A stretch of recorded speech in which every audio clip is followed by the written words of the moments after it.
mission through the movie verse tonight. Chasing aliens, bad plots, and CGI that ain't quite right. Dave leads the charge with the captain's command. John's the rookie, still learning where to land. Shane drops beats that walk through time. Chad fixes tech with precision so fine. The Sci-Fi Guys. The Sci-Fi Guys. That's right. We are the Sci-Fi Guys. And who are we? It's myself. And I got John. Oh, man, I'm second again. Dang it. And Shane. Good evening, everyone. And, of course, Chad. Hey, guys, you see, he saved the best for last. Oh, he went there. Hey, listen. Look, sorry, listeners. I should have started with a hi, hello, but I'm not as kind as Shane. You see, you guys really want to know why you went in that order? Is because that's the order y'all logged in onto the software. Oh, So I got to quit being that's the order early. they were. That's So what it's I'm like hearing. click. I was early last week. I was last. I'm just here. So You're just here. I'm just here. And that's okay. See, it's the last among equals. So Anyway, So what are we doing today? well, first of all, how's your week? Oh, yeah. Dang it. I see I was early. I was early on that. Hey, week was great, though. This weekend went to Miami, Partisan Relief Serve tour.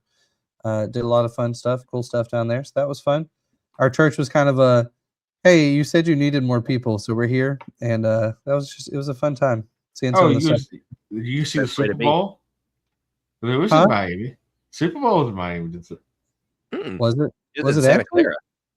Yeah, where? it was California. It was Santa Clara. I thought, hey, that was the national championship. Yes. Mhm. Okay, then. Well, I'm sure that all of us, either all of us or someone in our family, has been afflicted with this crud that's going around. My son. Yeah, my grandson right now. My daughter had it. She's kind of getting over it. So, I mean, everyone has been dealing with this. It's so this has been bad. Don't know why it's so rough this year. So, who knows? Probably some new flu variation they haven't named yet. It's fine. Probably. Yeah. Probably. I wouldn't doubt it. I wouldn't doubt it at all. Something. Yeah, my son had both flu A and flu B.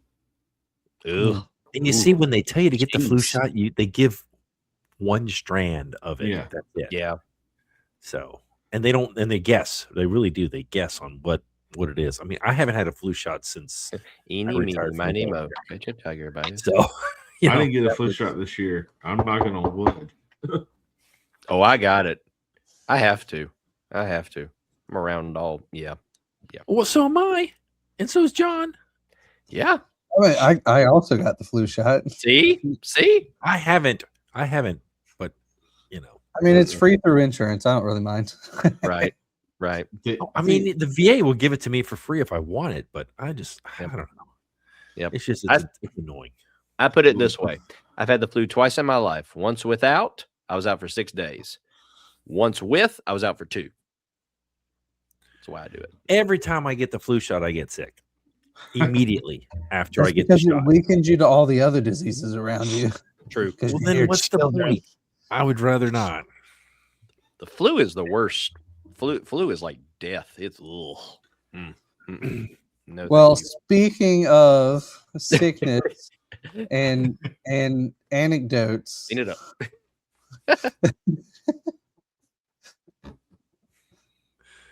Yeah, we're going to talk about a movie. And that was the premise. Actually, that was a perfect tie-in. The premise of this.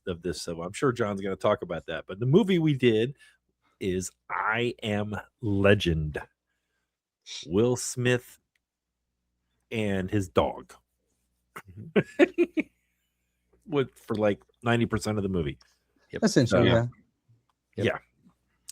So John is going to give us the plot summary. So essentially, we have this nice solo guy named Neville. He and his dog Sam are just trying to survive I'm going to call it a fallout. It's not a nuclear fallout, but it's like a fallout. Very apocalyptic times. You have things called dark dwellers that just are part of I feel like a failed cure to a disease that took over their systems. And you kind of have this zombie apocalyptic style movie where Neville and Sam are just trying to survive, and then events unfold, and eventually we reach a somewhat positive conclusion at the end of the film. Without giving away spoilers on the front end, because I'm sure we're going to talk about those things along the way. That's pretty much the synopsis.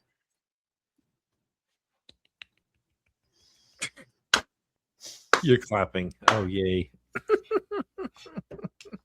And clip the microphone. Well, since you just give us that plot summary, let's go ahead and figure out what the critics thought of this movie. Right? Coming to this point, we are at John has 1, Shane has 1, and Chad has 3. Wow. Well, we already called him offline. If you get it like within 2 points, we know that you're looking it up. I'm not looking. I'm kidding. I can't help on the line with the. I'm kidding. I don't even know what it is. Okay, so John, you picked it out. What do you think Metacritic gave this movie? Just judging off of our other movies, my best guess is somewhere around a 58. 58. Shane. 62. Okay, Chad. Shane took mine again. Well, maybe I'll be right this time. I'm just saying. I should make you guys say. I should say you can't go within one of each other or something. Oh, sure, really make it difficult. Yeah, that'd be great. Yeah. Yeah, I'm trying to think with this when it came out. Oh, trying to think this. I'll go to 60 cents, like order 60 cents. Oh, fancy. Okay. All right. Fingers crossed. And Fingers crossed. the winner is 65. So, guess who won? Wait a minute. It says that Shane wins. Yeah. Closest without over, because he and Chad tied. Hey! Who'd have thunk that? Oh, you're right. No, it's 65. It should be Chad, because he's only one away. He's only one away, though. Oh, he said 66. Yeah, he said 66. Oh, I thought he said 68. Hence my confusion. No, he said 66. So Order really, 66. that should be. I mean, I'll take the win if you give it to me. Take the win, Shane, because no. to me is this: if you're over, if somebody's under, they should get it. That's in theory. Yeah, but you were closer. But that's the way the Excel program did it. So, well, like I said, if it's like Shane did 55 and he is 10, that's when it's that. Well, here, let me just put it in here. Let's just say 55, and then it still says Shane wins. Huh. Probably just had maybe I messed up the formula. You had predetermined winners. Hold on. Command Z. The formula doesn't work. All right, let me go back here. What were your numbers again? 62. John, what did you say? That's you said 58. Yeah, there you go. You said 58, 62, and 66. The answer was 65. Mm-hmm. Chad wins it. Yeah. Okay. I messed up. I was messing with the formula today, and I guess I screwed it up. Okay. I was trying to get where it didn't say John all the time. Oops. Command Z. Hey, fine. I'll leave it in there. So I got to leave that in there. I just got to hide that column. Technically, it's Schrodinger's winner. I am the winner until I'm not. Or yeah, right now, if you look at the bottom, it says you've won 40 of them. But right, there you go. I'm just that good. Well, I'm just saying, the other two are really, I don't know, they're I'll give remember him they are 5, I'll rookies. take We should give them extra points. They should get 2 no, because they're rookies. So, Yeah. Shane and John is the no, all right. I just What think did you if you're guys with think? them 5, you get something. Everybody gets a little bit. We do not play that. Oh, hey, here we go. Let's all get a trophy. No, that was not my generation. no. There are winners Sadly, it and was losers. mine. Sadly, it was Right. mine. No, Right now, Shane, we I have kinda a created winner, that. and we don't have any. We have 2 losers right now. Shane, because you got to think. No, I grew up where everybody got trophies, but Wait, lounge, yeah. right? Lounge. Yeah. No, two losers make a winner. Oh, that's true. Yeah, there you go. Bam. Bam. Whatever, And I say, major loser, Oh, no, that's what I every went old major school with loser that. get it right. whatever. Live Okay, long let's and, talk live long about and this movie. prosper. Yeah, movie. That's what we're here for. Yeah, we're chasing We're rabbit. here to Okay. talk about this movie. What did you guys think of the special effects? When did this movie come out again? Was it 08? 2007, I thought. Okay, around that time then. I was thinking 2007. Yep. Yeah.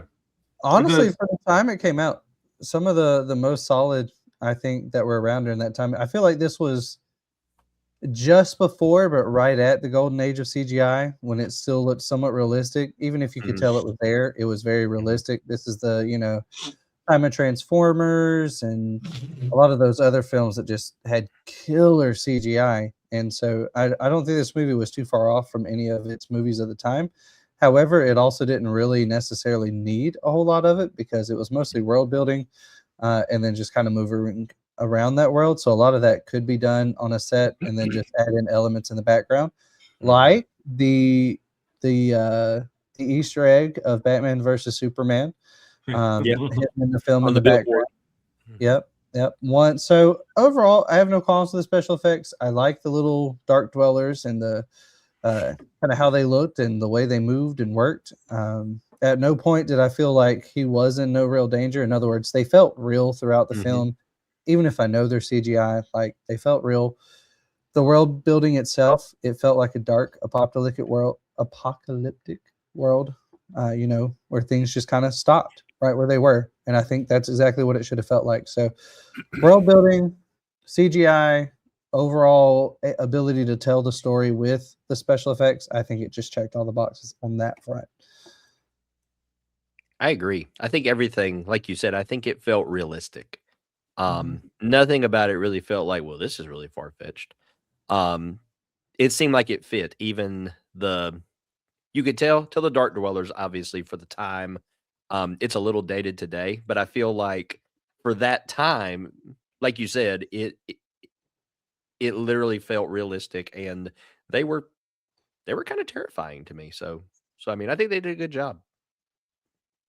Yeah, they did a great job with this, even with the little head, like a great job with Haley and Easter eggs. What other top name movies that came out that year showing in the billboards? Yeah, for a movie kind of stay in a kind of couple locations, kind of going here and there. Campiness, you didn't see it. Like I don't know if y'all remember the movie Phone Booth, where it was all one area and it's all right there. Located. You didn't feel that because it changes locations, it changes, but stayed within New York City until the very end. So the effects for the night walkers, they were good. They kind of made it what it was, and I think they did a good job. Now I'm going to hold off on a couple of things. I might get into some John's questions if I keep going. So yeah, you don't want to get too far. Yeah. I thought the special effects were fine. I mean, there wasn't too many explosions. I did think that the part where Will got attacked in his car, I got lost there. I just thought that with the bright lights and all that. I mean, I thought it was an easy way to not have to animate something or CGI something when you can just like, you know, blast a white light for a second, you know, Mhm. so he's like, oh, I can't see, you know. Um, other than that, I mean, I thought what were they called? The hemolites or, because I had closed caption on, so it kept saying that that's what they were called, hemolites or something like along that line. What's that? What's the KV virus? Well, no, they actually called the zombie thing, instead of calling them zombies, they were calling them something else. The actual name. Um, but I thought that they did a fine job. I mean, like John said, they didn't have to do real detail on them because they were in the dark. You know, I thought the looks, especially of their faces, really, I thought they made it looked pretty cool. You know, the way they were, and just how they had to, you know, how they quickly made them move from one place to the other and all that, you know, and then the explosions, you know, that weren't CGI. You know, I thought those were fine special effects for Mhm. 2007. Okay. I want to skip plot story right now. Let's go to music. What did you guys think of the music? I'll be honest, I didn't really notice it. I didn't notice it didn't feel like anything major happened, you know. That's the point. I guess Yeah. that's a good that's I guess that's, I mean, but usually, you know, I'm not a big, I'll be honest, I'm not a big fan of the music that he had to play, that reggae or Yeah. Bob Marley. Bob Marley type, you know. Yeah. I wasn't a big fan of that, but it's fine. I mean, that's just taste. But I didn't notice anything. I mean, I guess that's a sign of a good soundtrack if you don't really notice it, but I can't say it's great because I didn't notice it. So Mhm. someone Get that. else. Yeah, I think what I agree with they you didn't notice it. I wish they would done something similar to where if it was no word or bit like just some kind of ambiance of build up and it kind of go along with the story. It was very subtle. Now, hearing him go all the history behind how Bob Marley and all how that came with light, it was neat and you learn stuff. So that's one good thing. But other than that, it was about the only main music you heard when he was playing music or stuff like that. You didn't hear slow music coming up, and then you know something's about to happen. Mhm. I'd say for me, it's kind of that same. It wasn't real noticeable. Just kind of run of the mill average music. And again, I think that just is the way soundtracks go. You either notice them for all the wrong reasons, all the right reasons, or they're just kind of unnoticed, which is also fine. But this one kind of runs that middle line. Mhm. Okay, Dr. Music, So please. this score, talk about your fancy turntables and everything. yeah. So this score was written by James Newton Howard. He's written scores for movies such as The Fugitive, Signs, The Sixth Sense. He also co-wrote music along with Hans Zimmer for The Dark Knight. And you can actually hear some of the elements of suspense building and tension in this that you kind of do in The Dark Knight. It's kind of interesting. The thing to me that makes this score brilliant is the use of silence. He does an amazing job. And here's the thing that people don't always understand. Music is just as much about sound as it is silence. You have to have both. Mhm. And to really build that tension, he uses a lot of silence. I'm thinking specifically about when he goes to the scene, when he's driving up and there's the mannequin right there. Mhm. There's like eerily silent the whole time, and a lot of other parts too. But he really uses a lot of simplistic scoring. A lot of what I felt like was very much sustained sounds quietly building, not a lot of melodic stuff, but to really build that tension, and you just feel it the whole time. And the music was very simplistic, used a lot of silence, but I think that's the thing that made it really fit this movie so well. Yeah. I'll buy that for $1. I'm sorry, another movie. Maybe 50 cents. Another movie. Okay. Is there really much to talk about the cast? I mean, there was 2 characters. And I'll mention one thing. Will Smith, to me, is probably one of the best angry actors I've ever seen.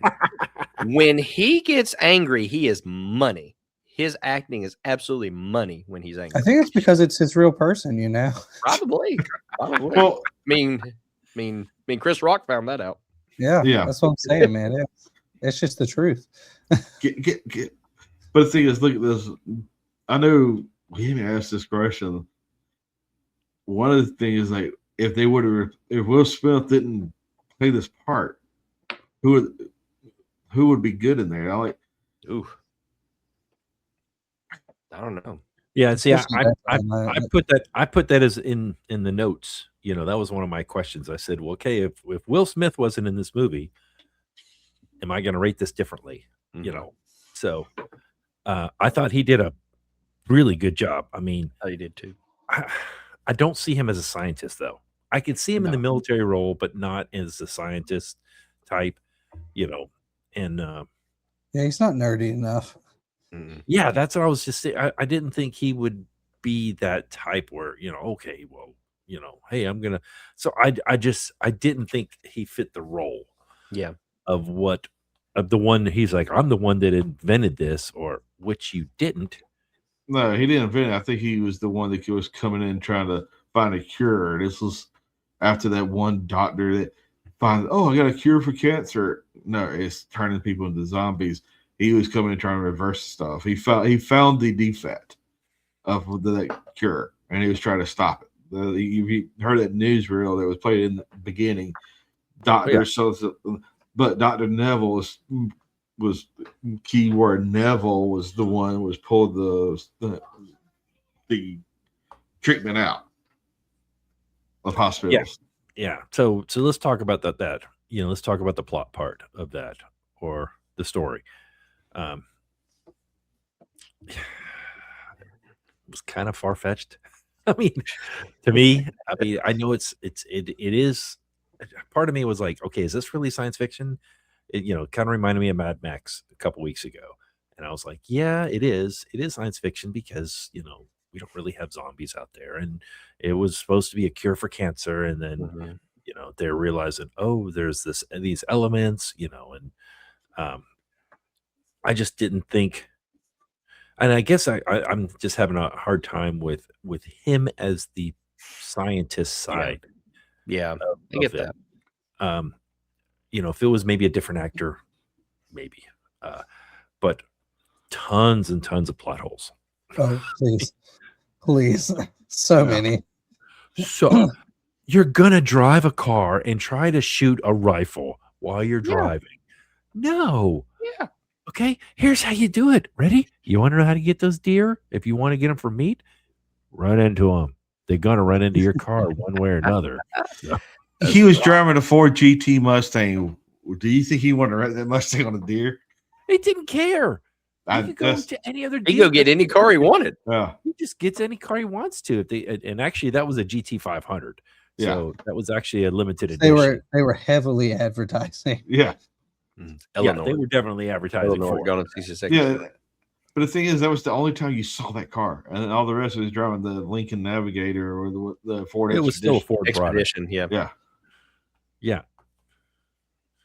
And I think she even said, I think I saw, you know, she even says, we were waiting here all the time. Then I saw them attack your expedition or something along those lines. I think she actually used that word or something like that. Yeah. But yeah, just, you know, how did she and her son to survive? You know, the worst one was when the guy was biting his neck and then there's not a single scratch or blood or anything on his neck. All the blood was on his shirt, but there was nothing on his neck. You know, I just like, oh, really? Come on, man. But again, that's plot holes. The story, I guess the story could be plausible. It really could. You know, if someone says, "Hey, I found the," but how did it get to all these people? That was the question, and I guess I didn't. I was listening to the newsreel, but I don't remember why it went to everyone, because not everyone has cancer. It was the airborne. It was airborne. That's what I was wondering if they. Because you remember mentioned that. He did say airborne. It doesn't affect dogs, but if they get bit, it will affect dogs. So he was immune from airborne and contact. He told, and when the other two showed up, that hey, they were the same immune to the airborne and contact. That's why they survived. But he said to get why, like, hey, you had 9 billion. Just you had 9 billion people here. This affected this much. They fed on this. How'd you survive? Like, there's nobody out there. Like, there's no. So the thing is, oh yeah, there's no safety. There's no safe haven up in the mountains. Everybody's dead. His math was thinking, hey, everybody's dead. He was just there trying to fix humanity by himself. Mm-hmm. Why not have help? Where were those two people at all the time that he was there? Oh, I just turned on the radio turned on the radio to tell me to come here. I'm like, why didn't you just show up when he was there in the first place? Again, that's also another plot hole. I mean, what are you going to are you going to put your radio and turn on scan? Who in the heck turns on an AM radio? Because he was saying it was AM. He was broadcasting on AM, and AM is line of sight. So it's only going to go as far as it can see. You know, it doesn't like go up and bounce off a satellite and come down like an FM station would. Mm-hmm. You know, so it's like, okay. And then how is she going to go to AM and scan and just keep going until she gets his thing?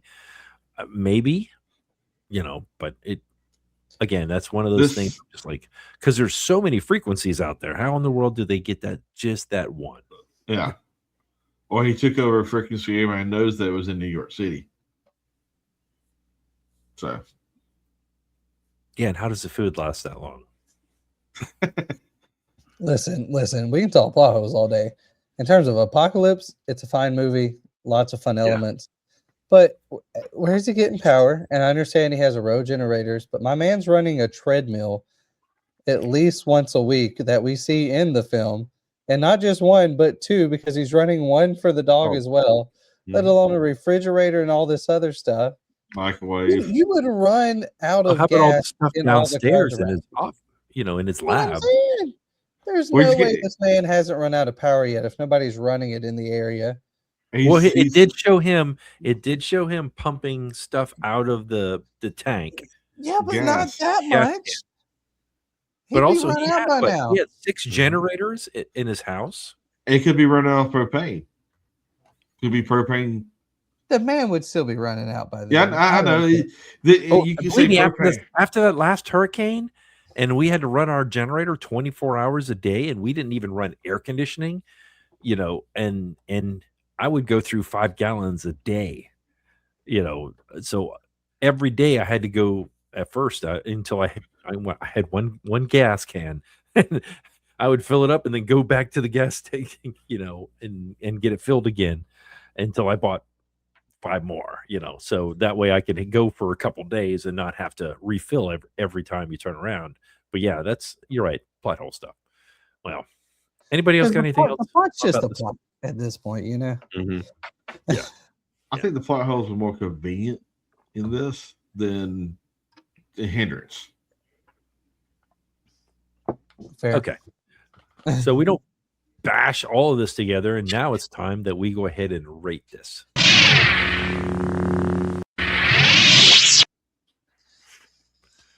All right, we're going to rate this movie on a scale of 0 to 5 lightsabers. John picked the movie out and gets to go first. Yes, which is why I was ready. See, I knew it. I knew it this time. So I'm just gonna throw it out there. Solid 2.5. No, solid 2.5 for me, but that's not my final rating. It's kind of a run-of-the-mill, middle-of-the-line action movie that is based in the apocalypse. It's just I personally also find it really entertaining, so I'm gonna bump it up to a 3. To a But 3. But it's a pretty Okay. average center-of-the-line film for me. So Okay, Chad. So, hold on, man. So with the run of the mill apocalypse zombie style film, because I'm trying to think what. Yeah, it was a good movie, and you heard rumors that it would be a second one, which there's still rumors out there. There's going to be a second one with Will Smith in it playing Neville. So I don't see how they're going to. He died. They are rewriting how he did die. They premise that he didn't die. well, in the book he didn't, and then in the DVD release they also had an alternate ending. So yeah, so I mean, it's like they killed him off in the film version, and then the book he didn't. So this is with that, knowing the book is way different than the Hollywood version of it. That is why this is rating. Why I'm rating. I agree with John. It's a 3. Okay, Shane. So I agree with kind of the run of the mill. Nothing about this I felt like was really special. It wasn't bad, but it wasn't great either. So I think I've kind of got to go in the middle too, just to break up the monotony. I'll give it a 2.5. Shane went lower. I know I'm breaking up the monotony here. Nothing about it just stuck out as special, and I think it needed to. You think with a movie with Will Smith, there would be that wow factor. Yeah. Right? Yeah. Most of the movies he's been in, you've got some kind of wow factor. I mean, there's been some stinkers. There's a sci-fi one out there. I can't think of the name of it. It has him and his son in it. So is that is it Gemini? Or am I yes, that's different? Is it Gemini? Well, Gemini Man was actually pretty decent. Okay. Didn't we watch that one, or was his son in a different one that we watched? We watched his son was in with Keanu Reeves. Oh, his son is much older in this one. Oh, okay. The one I'm thinking of. Anyway, I'm sure somebody will blast us in the comments. After Earth. Telling us, that's what the movie you're talking about. That's the movie. I keep going back to, what is this movie without Will Smith? It was a boring movie. It really was. Will made it somewhat interesting, with his acting ability, and of course, the dog. The dog was cool. Sam, I loved her. She was awesome. But I'm gonna have to go low. I'm going to 2. It was fine, but it wasn't one of those like, hey, we've got to watch this movie. We need to see it. I mean, to me, I thought it was slightly below average. I mean, I thought, the story, again, you guys all know me, plot holes, it drives me nuts. If I start to see multiple ones, that's all I see is just compounding on each other. So yeah, I know I'm going to be the Grinch and I'll go with a 2, but it really was a fairly average movie. Yeah. So anyway, okay. John has some questions for us now. Yeah, just a few. So overall, what do you guys think about the subtle theme of nature taking back over? Because this takes place in New York, but you have a lot of greenery showing back up. You have the deer running through the streets. So my thought is just, what do you think about nature taking back over as a general idea? I think it would happen. I mean, you look at even there's an example of when I go to my my mother-in-law's house. They live kind of out in the woods, and there's some old barns that they have that have been there for 150 years or whatever. And you can even see things like growing in them, taking over, things like that. So, I mean, if it's left abandoned, it's going to happen. I bet there was kudzu in there too. Probably. Yeah, those of us in South Georgia have kudzu, and the stuff is you turn around and it's growing up the side of your the buildings, you know. Mhm. Oh yeah. And if you're not careful, it's in your attic. Yeah. Yep. So with that, I mean, we've seen movies. We haven't seen the one with when nature decides to turn on and go against humans. With Mark Wahlberg a couple years ago. So it's not like No, Chad. That movie is never to be mentioned again, and you're bringing it back. Yeah, I'm bringing it back. Horrible movie. Yeah, I'm saying it's horrible, but I'm saying the plot and the premise of nature trying to take back over. Was I here for this movie? You were not here, luckily. Luckily. Shane, we are going to be a good friend and tell you never to see this movie. Ever. I forget. I watched it years ago, and it came back like this. No, I shouldn't have watched it the second time. That was just me throwing this stuff out there. But we've seen that it's been several times with this premise in this movie. I mean, even in Greenland, and there's one about ice, that ice is taking over Mother Nature. It's all kinds of Mother Nature's taking over stuff, and it has been proven that you, like Shane said, there's buildings that you let sit, nature will take back over. It doesn't matter how much concrete you got around it. So, I mean, it'll find a way in between cracks or whatever. There's towns out there that it's a ghost town. You see the down Main Street, kudzu and vines is all over the building because nobody's taking care of it. So yeah. Don't, Shane. The movie is called The Happening. Don't. Oh, okay. Yeah. I didn't want to say the movie name. I just that way. No, we need to be good friends to Shane and let him know when not to watch a movie. So, is it worse than Iron Sky and Iron Sky 2? It's close. It's close. Okay, so like you're talking like a 0.00001 and not a 0, but close enough. Okay. I get that. I got that. Wherever John is. Yeah. I get that. Yeah, up there. Yeah, I liked the subtlety of where it wasn't too overgrown yet, because when his family, when they basically blocked off the I mean, I'm assuming it had been a few months, not years. So I disagree with the whole deer thing running through there. I mean, you're in the streets of New York. There's just not enough to eat. So you wouldn't have that many deer running through downtown and all that other stuff. I mean, was that although Central he Park? was planning, and obviously it had to have been a couple of seasons if he's planting stuff. I mean, which again, plot hole. You're not going to plant corn in New York. It's going to get too cold. It's just not going to survive. Nope. It's just it's not in that region of the United States. It's not in each region of planting different vegetables and stuff. They're called zones, and different. I think I corn in Nebraska and Ohio. Yeah, different things grow well in different places, and he was growing corn. And corn will not grow up there. I'm sorry. That's a southern, you'll see that in Texas and Florida and Georgia and South Carolina, Louisiana. But I don't think it will. I could be totally wrong on this, but they get corn in Illinois. They get corn up in the Midwest. No, they do have a winter corn. Yeah.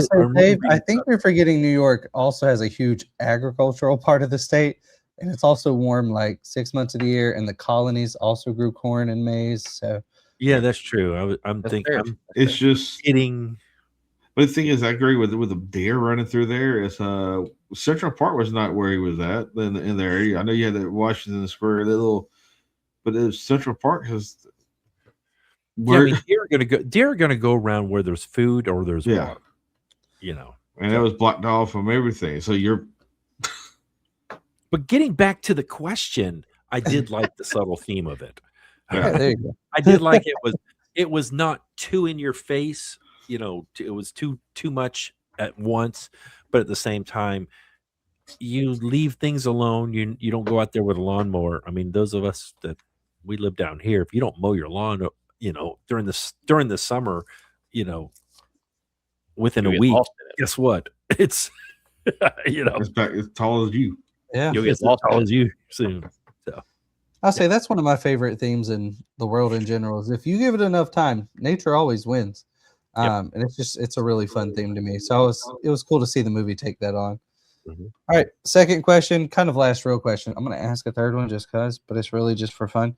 But a second question I had, what do you think of this adaptation of genetic fallout, where, you kind of get this mutation and then zombies that aren't necessarily zombies. They're kind of like vampires that they can't go out in the sun, but they still want food.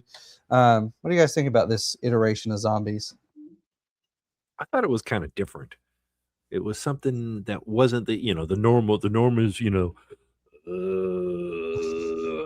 they're just trying to eat people all the time. It doesn't matter if it's day, night, or whatever. I kind of like the darker aspect of it, where it made Will, or Nevins, or whatever you want to call him.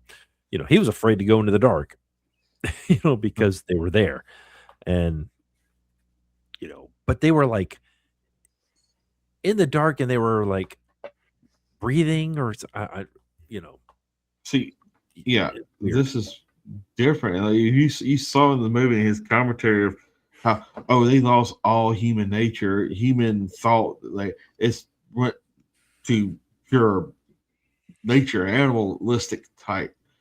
But it's not like you see in The Walking Dead where it's just zombies just walking around, or 28 days, 28 weeks, 28 years, whatever that series. Even in the Resident Evil type, where it's just as close, where it's a mutant genetic, where some scientists created something, and you don't see that. When they did a great adaptation of the zombies. And it's just, yeah, I think they did great for it. Just you saw but I don't agree with all human content is out of there. You saw that the one main zombie was going after trying to get the girl back. I think that's all what really started it. Mm-hmm. Yeah, see, I know this is the next segment, but I would have liked to. I wish they would have done more with that. Yeah, the scene. Okay, is he now the next step in evolution for the zombies? They're what have you? Yeah, he was the only one. You saw the same zombie when he was attacking the car, attacking the house, everywhere. He was the one that was orchestrating. Even when he saw Fred, I'm going to use Fred because the little mannequin was out of place. That was probably one of the best scenes in that movie, where, what are you doing out of place? They all teared up, and the same trap that he set to get the zombie, that zombie set up for him. Mm-hmm. So now that I think about it, it probably was over a couple of years. Yeah, don't y'all think? Mm-hmm. It was years. It wasn't just because of the way he interacted with the mannequins. Mm-hmm. Yeah. He hadn't talked to anybody in a couple of years. Mm-hmm. So, that's why he kind of like, Fred, what are you doing out here? And fell into his own trap. Cast away. Yeah. Was that his trap, or did that other guy see him build that same one for the girl and built it? I think probably more the second option. It would feel Second, like. I saw it, but I think it's for him to do that elaborate of step taxi going off the edge, and it's that going that high. Yeah. So.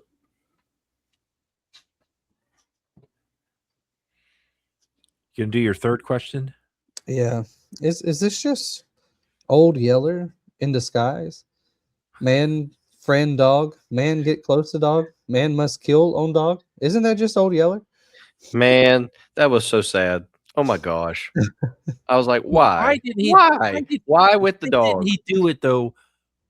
at the very beginning of once he knew the dog was bit, he was like, instead of, he already had the pistol in his hand. Why didn't he just pop and be done with it? I think he was trying to hope beyond hope. Yeah. He was trying to get that same with the serum that would maybe get to bits where it would calm the what did.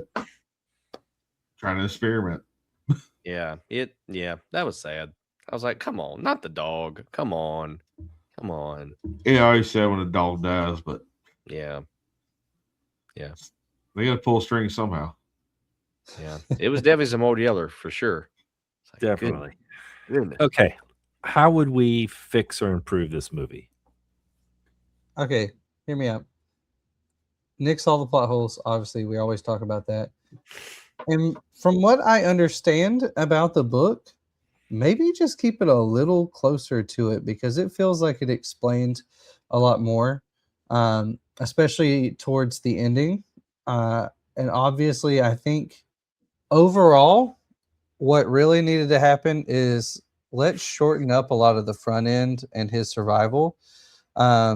Just because a lot of that, I think you get the point really quickly. And then there's like another 30 minutes of, okay, he's trying to survive. And I know part of that is to set up, okay, these zombies are like, they're evolving and they're getting better. But like, we could have done that much sooner. And I would have liked to see that much sooner. Now, in terms of the way we slowly reveal his backstory and what happens to his family, I adored that. In fact, that's one of my favorite ways they revealed more about him. It's just slowly like flashback, because it feels like that's what would happen to him as he's trying to survive. Yes. Great. Love that. Keep that. But shorten that front end. Have him find this other family a little sooner. And honestly, I would also sprinkle the idea of that haven where people are safe. Mm-hmm. I think I would sprinkle that throughout the film a little more, to the point where he knew about it, but he'd given up hope because he hadn't found it yet. And then have him meet this other family. And then I think have the rest of the movie play out and maybe introduce a little bit more of that haven. Maybe keep, like, if they are trying to go for this second film idea, instead of having to retcon, maybe going and like leaving it a little bit more ambiguous, like some of our other films leave their endings like it's up to the audience to decide. Maybe do one of those because they weren't sure about a second movie, and then show them going to the haven. If I were to fix anything while still keeping the true like nature of the film, those are the things I would handle. Yeah, I agree with that. Shorten up how, like, beginning, you see the news world. I think keep that. But then first couple minutes, show them how they survive, but then meet the people. Make them show up a little bit earlier, and then they'll survive. And I'm trying to think what other movies they did this. They had a ham radio. They was trying to make contact. You had Cloverfield Lane. That was not Cloverfield, but that actually was John Goodman. That was a very weird movie. Where he's trying to reach out because he goes in the lab and makes contact and saving the desk. Who's getting the desk? They're just gonna stay in the house. So who's making contact with? Like trying to find contact without trying to find contact within the barrier of the city. I agree. Leave it very ambiguous at the end. Go to black when they get down to the lab. Oh, did he make it out, or did he survive, or did he die in the lab? That way, make people guess. Give him the right kind of hand grenade. Also, if you're going to go ahead and have all the fire, not a fragmentation grenade. But yes, I digress. I would like to. You guys have all hit the big parts at the beginning. I would have liked to have seen more of how this one zombie kept learning, and kept growing and figuring stuff out. I would have liked to have seen him setting up that car and all that, where, you knew it was coming. Will Smith didn't, but we as the audience knew it was coming, and you could even see him maybe watching from the dark, inside the library or something, just like, okay, we're waiting. Okay, boom. Oh, we got him. Wait till the sun comes down, or, something along that line. Just, and then of course, you don't just take one vial of blood. You take, how many times have you guys given blood? Do they ever take just one vial of blood? No, they take like 3 to 6 every time. And you want to, because you got to have one to experiment on. You got one that, so give her more. If you want to do it, keep it that same thing of her just getting away and him not, which I didn't like that. I would have liked to have seen all 3 of them escape at the same time, just because you already saw him sacrifice. I'm going to stay here, honey, to do this. And then to see her helicopter get destroyed, just, okay, we've seen this act before already in this movie, in one of the flashbacks of you saying, I'm going to stay behind, you need to go. Now you're telling this other person, I'm going to stay behind, you need to go, you need to change it up a little bit. That's just, it's my opinion. It's the right one, but it's my opinion. You think it's the right one. Anybody else? Shane, do you have anything? I just think kind of like what you said, let's see kind of an evolution of these zombies. Let's see like different scales of them. Even when you get to kind of like this mastermind, like Dave was talking about, where you're talking about how he learns and everything, let like the mutation actually do a little more to him or something, where it's kind of a higher race of it, I guess, if that's a way to put it. Give him a bigger brain or something that makes something that really makes him stand out from the others. Yeah, so you're de-evolution. Mutation affects even more, No, not the de-evolution, like Super Mario. I'm talking about going, the big cranium, going back to caveman style. Right. Okay, I think we're de-evolving right here doing this. John, did you have anything else? Any final words? You're muted. You're muted. No, not really. All that for no, not really. All right, everyone. Well, we appreciate you guys all watching. Until next time. Crash and burn. The Sci-Fi Guys is an independent broadcast and is not affiliated with this movie or TV series. We would love to hear from you. Please contact us by leaving a comment below or by emailing us thesciFiGuys@gmail.com. Like, subscribe, or share this podcast with someone else who enjoys science fiction. Subscribe or be vaporized.